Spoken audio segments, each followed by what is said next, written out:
Thank you, Rhea. Thank you for providing this renewed opportunity to engage within CCG.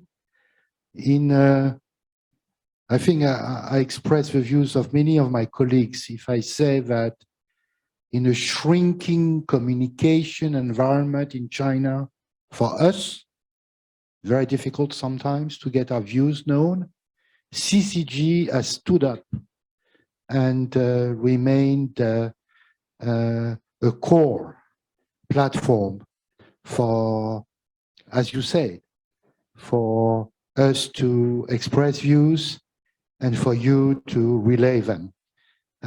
So thank you. I'm personally extremely grateful, and this book is a tangible evidence of your commitment to give the ambassadors in China a possible speaker, loudspeaker sometimes. As you know, in a little more than 2 weeks, the European Union and China will hold their annual summit. Last year, there was not one. There was an intermission for well-known reasons. So we are resuming high-level symmetry, but the context has continued to evolve and change, and sometimes dramatically.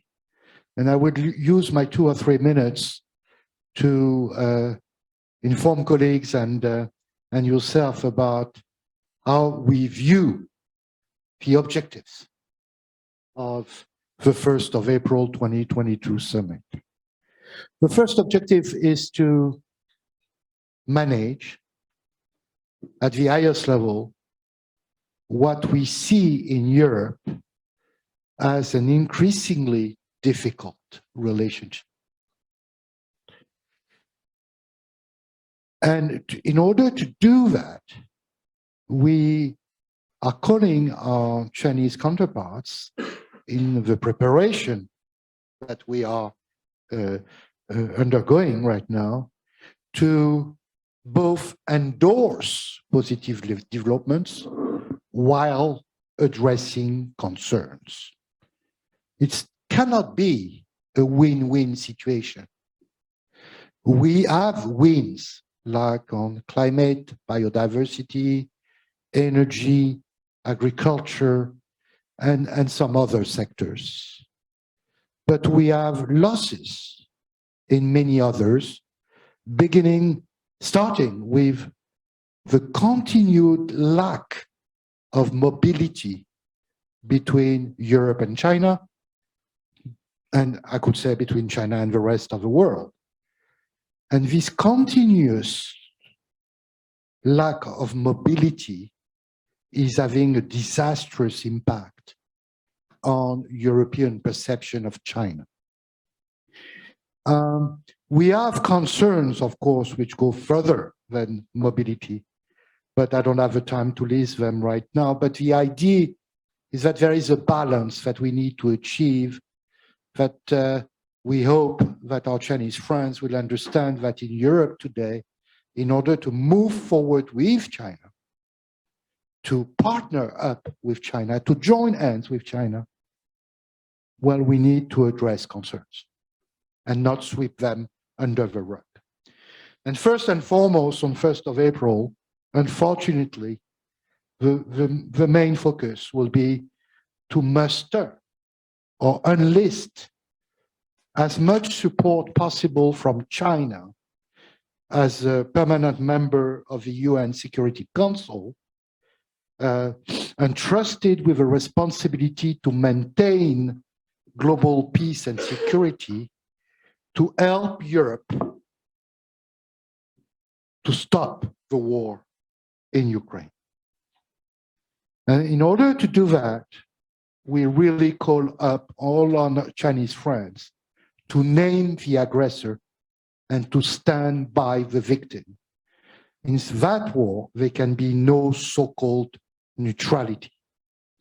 And in fact, neutral powers on 4th of March, have voted in the UN against the war. This is new, and has to be noted when China seems to claim some kind of neutrality. We hope also through this summit, at a moment where tensions are flaring up among big powers, that we can demonstrate, the EU and China, the value of engagement in global affairs. Now that's what your book does, even if most of the contributions were written 2 years ago. It's amazing, you know, I read part of it yesterday while downloading it for free, thank you, how much very little has changed on our expectations towards China. And so it is a wake-up call, this book, that if China believes in what it says it wants to achieve, which is a peaceful and prosperous globalization, then we need to demonstrate together the value of engagement, which I call in my speech, walk the talk.